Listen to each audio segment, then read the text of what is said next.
Parlez-nous de la préparation de ce projet.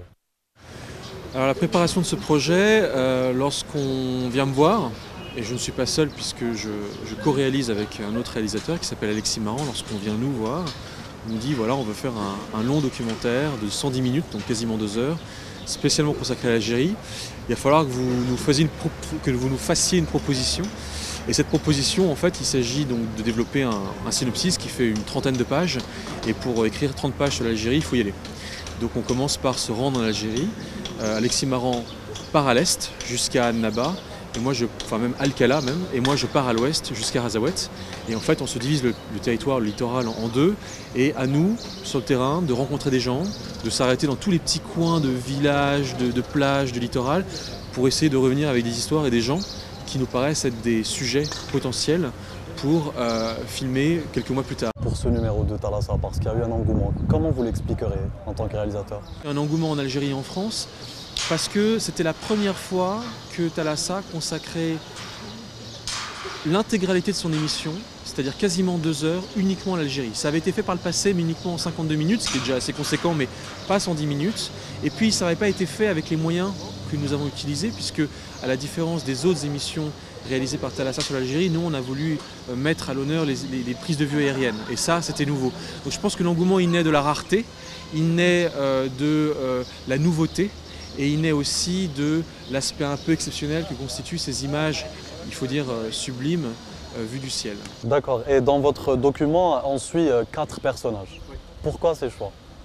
Alors le premier défi, c'était pour nous celui des sports nautiques et du tourisme. Et donc on a choisi une personne, Samia Balistrou, qui en tant que plongeuse, rare femme plongeuse, parlait de cela. Un autre défi, c'était celui de l'écologie, et d'où la raison pour laquelle on a voulu parler avec Karim Krima de cette question-là. Ensuite, c'est moins un défi, mais disons que c'est une coloration sympathique, c'est celle de la cuisine. Moi personnellement j'aime bien la cuisine, donc on voulait parler de la cuisine et des produits de la mer, et aussi de la question de la pêche, qui est un défi à travers Boutaba, Abdel Boutaba, et qui est quand même un personnage haut en couleur. Et le quatrième, c'était celui de la jeunesse, parce que voilà, l'Algérie est un pays jeune. Mohamed Ben Chenet parle à la jeunesse. Et lorsqu'on y était, tout le monde chantait Wai Wai, et je suis sûr que vous avez chanté Wai Wai, et moi aussi j'ai chanté Wai Wai. Alors, est-ce que vous connaissiez l'Algérie avant? Est-ce que ça reflète l'image que vous vous faisiez avant? Ce serait très présomptueux de ma part de dire que je me fais une image juste d'un pays avant d'y être allé. Et donc de fait, je ne peux pas dire que je reviens d'un pays en me disant c'est exactement ce que j'avais imaginé. Non, c'est toujours différent, il faut être humble, il faut reconnaître qu'on est toujours surpris, étonné, en bien ou en moins bien, mais de toute façon on revient toujours avec une image différente de celle qu'on avait avant de partir. Je suis revenu d'Algérie avec une image différente de celle que j'avais avant de partir.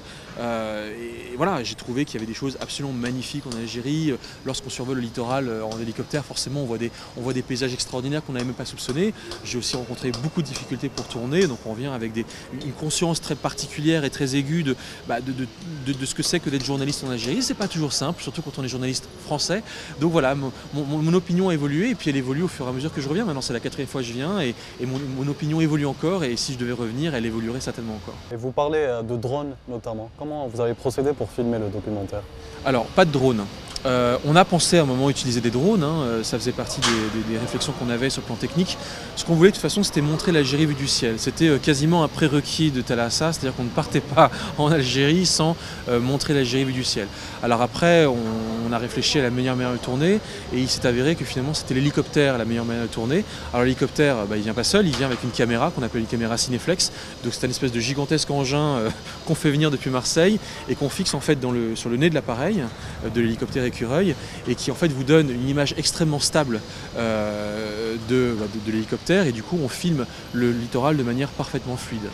Est-ce que donc c'était facile d'obtenir les autorisations pour filmer? Alors, je vais dire que c'était long. Je ne sais pas si ça a été... Enfin, ça a été difficile parce que c'était long. C'est-à-dire qu'au final, on les a obtenus, et la machine administrative s'est mise en place, et finalement, tout s'est plutôt bien passé à quelques rares exceptions près.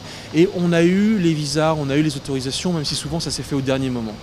Des contraintes, nous personnellement, on n'a pas été... Si vous voulez, l'Algérie, les autorités ne nous ont jamais dit « d'accord, mais à la condition que ».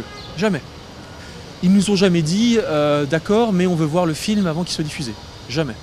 On a été libre de faire ce qu'on voulait, Et j'insiste là-dessus, il n'y a pas eu de parrainage de quelque ordre que ce soit de la part des autorités algériennes pour qu'on fasse un film qui soit conforme à leurs intérêts. Jusqu'au dernier moment, les autorités algériennes ne savaient pas ce que ça allait donner ce film. En revanche, des contraintes, oui, il y en a. Des contraintes administratives, il y en a. Des contraintes de sécurité, il y en a. Donc voilà, il faut savoir que sur le terrain, on a été quand même extrêmement entouré, encadré par les autorités qui voulaient officiellement pour notre sécurité s'assurer que tout se passait bien. Donc pour nous, ça a été une vraie contrainte de tournage. Ouais. Guillaume Pitron, merci. Merci. Vous êtes le réalisateur du documentaire Algérie, la mer retrouvée, diffusé sur TF1. Merci. Je vous remercie.